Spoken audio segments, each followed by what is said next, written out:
நிச்சயமா வந்து பார்த்தீங்க அப்படின்னா வந்து மகாநதி சீரியலை ஆரம்பத்துலேருந்து பார்த்தவங்களுக்கு நம்ம நிறைய தடவை சொன்ன மாதிரி காவேரிங்கிற கதாபாத்திரத்தை அப்போ காமிச்சதுக்கும் இப்போ காமிக்கிறதுக்கும் வந்து இந்த 7 வித்தியாசம் கண்டுபிடிங்க 6 வித்தியாசம் கண்டுபிடிங்கன்னு சொல்லிட்டு இந்த பழைய காமிக்ஸ்லாம் வரும், பழைய புக்கிலலாம் வரும்ல, குழந்தைங்களுக்கான புக்கில் அந்த மாதிரி வந்து நீங்கள் வந்து பல வித்தியாசங்கள் 6 என்ன 7 என்ன ஒரு 100 வித்தியாசம் கண்டுபிடிக்கலாம்.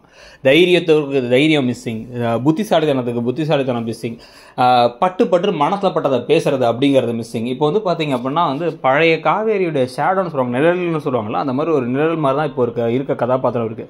எதுக்கு எடுத்தாலும் எரிஞ்சு விழுந்துக்கிட்டு புரிஞ்சிக்க முடியாமல், அவரோட மனசில் என்ன இருக்குங்கிறத கூட யோசிக்க முடியாமல், ஓப்பனாக வாயை திறந்து கேட்க முடியாமல், மைண்ட் வாய்ஸில் மட்டுமே தான் டப்பிங் பண்ணுறவங்களுக்குலாம் பெருசாக வேலையே இருக்க தேவையில்லை. காவேரிக்கு இப்போ டப்பிங் பண்ணுறவங்களுக்குலாம் பாதி டைலாக் வந்து இப்போலாம் மைண்ட் வாய்ஸ் மட்டும்தான், மூஞ்சி அவங்க வச்சுப்பாங்க, இவங்களே நமக்கு தோணாமல் பேசிக்கலாம். ஸோ லிப்ஸிங்கை பற்றி கவலைப்படக்கூட தேவையில்லை. அந்த அளவுக்கு அந்த கதாபாத்திரத்தை இப்போ கம்ப்ளீட்டாக காலி பண்ணி வச்சுட்டாங்க. ஸோ இப்போ இதில் வந்து இந்த சீரியல் சகோதரிகளின் கதை அப்படின்னு தான் ஆரம்பிச்சிச்சு. அப்பா திடீர்னு இறந்துடுறாரு, 4 அக்கா தங்கச்சி இருக்காங்க, அம்மா இருக்காங்க.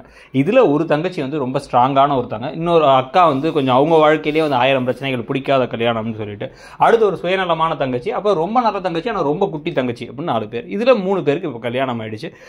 இதில் வந்து பார்த்தீங்க அப்படின்னா வந்து கங்கா குமரனுடைய வாழ்க்கை இப்போ கொஞ்சம் கொஞ்சமாக சரியாயிட்டு வருது. எல்லா வகையிலையுமே வந்து குமரனுக்கு அவருடைய திறமைகளுக்கு தீரி கிடைக்கிற மாதிரி ஒரு இடம் கிடைச்சாச்சு, பணமும் கிடைக்கிற மாதிரி கிடைச்சாச்சு. ஸோ அவங்க வாழ்க்கையில் இதுக்கப்புறம் இனி எல்லாம் சுகமே அப்படிங்கிற மாதிரி வந்து நல்ல விஷயங்களாக நடந்து அவங்களே அவங்க சம்பாத்தியத்தை வச்சு ஒரு வீட்டுக்கு கூட்டு போய் இவங்களை கௌரவமாக இருக்க வைக்கிறதுங்கிறது ஒரு பக்கம் இருக்க போகுது. இன்னொரு பக்கம் இந்த யமுனா நிவினை எடுத்தீங்க அப்படின்னா வந்து நம்மளை பொறுத்த வரைக்கும் பர்சனலாக நிவினை யமுனா கல்யாணம் பண்ணிக்கிட்ட விதம் படு மோசமான விதம்.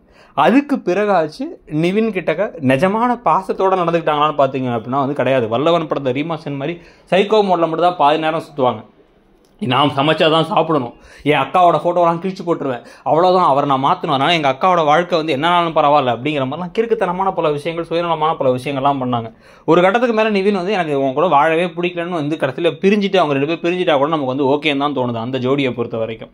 ஸோ குமரன் கங்கா ஜோடி மேலே ஒரு பாசிட்டிவான ஒரு விஷயம், நிவின் யமுனா மேலே ஒரு நெகட்டிவான ஒரு கருத்து தான் நமக்கு மட்டும் இல்லை நிறைய பேருக்கு இருக்குது அப்படிங்கிறத நம்ம கமெண்ட் செக்ஷன்லேயே பார்க்க முடியும். நீங்களும் உங்களோட கருத்து அதுக்கு ஒத்து வருதாங்கிறத சொல்லுங்கள். அப்போ 3ஆவதாக முக்கியமான ஜோடியான விஜய் காவேரிக்கு வந்து பார்த்தீங்க அப்படின்னா எத்தனை நாளைக்கு இதை எப்படியே எடுத்துகிட்டு போக முடியும்? விஜயோட மனசில் காவேரி இருக்காங்கன்னு தெரிஞ்சிச்சு. இப்போ விஜய் என்ன பண்ண போகிறாரு, அவங்களுடைய எமோஷன்ஸில் விளாடுற மாதிரி இது ஒரு டிவோர்ஸ் பேப்பர் தான் அப்படின்னு சொல்லிட்டு வந்து சொல்ல போகிறாரு.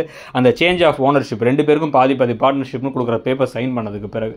ஸோ அங்கே வந்து ஒரு பார்த்தீங்கன்னா அங்கே ஒரு பிரச்சனை. உடனே இவங்க வந்து மூஞ்சை தூக்கிட்டு அழுக, இன்னும் வந்து வேணுனே வெறுப்பேற்றுற மாதிரி பேச, இவர் வந்து அது கம்ப்ளீட்டாக அது ப்ராசஸ் ஆகி முடிச்சு அந்த வெப்சைட்டில் ரிஃப்ளெக்ட் ஆனதுக்கப்புறமா வந்து நாங்கள் சொல்லலான் இருக்கேன் அப்படின்னு சொல்லிட்டு இவர் ஒரு கூமுட்டத்தனம் பண்ணுறது, சர்ப்ரைஸ் அப்படின்னு சொல்லிட்டு எந்த விஷயத்தில் பண்ணணும்னு தெரியாமல் இருக்கிறது, இதெல்லாம் வச்சு பார்க்கும்பொழுது ஜோடியை வந்து பேசாமல் வந்து நீங்கள் சேர்த்து வைக்காமல் பிரித்து கூட விட்டுருங்க. இல்லை சேர்த்து வைக்கிறனா சீக்கிரமாக வச்சு அந்த வெண்ணிலா குணமான மாதிரி அவங்க போன மாதிரி காமிங்கன்னு தோணுது.